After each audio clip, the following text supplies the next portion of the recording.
春天到了，最近青团特别的火，今天我们也来做一下。我做了2个口味，一个红豆沙味的，一个咸蛋黄味的。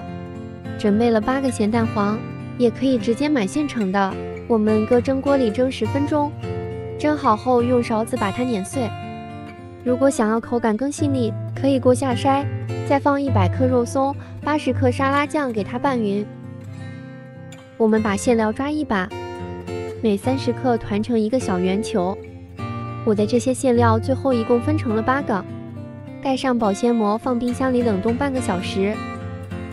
糯米粉180克，白糖20克，融化好的黄油12克。因为我这边没有艾草，我用的是菠菜汁，直接用手揉成光滑的面团，盖上保鲜膜防止变干。准备50克小麦淀粉。我们边倒开水边搅拌。这个开水是没有定量的，看状态，因为太烫了，我们没法用手揉。我们换一个铲子给它压一下，变得光滑无颗粒就可以了。待面团不烫手了，我们把2个面团放一起给它和均匀，盖上保鲜膜让它醒10分钟。就一个小面团大概25克，给它盖上保鲜膜防止变干。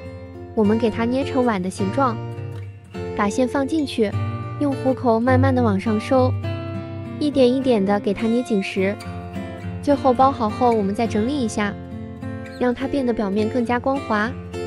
拿一个油纸放在上面，摆放到蒸屉里边，水开上锅蒸12分钟。很快我们的青团就蒸好了。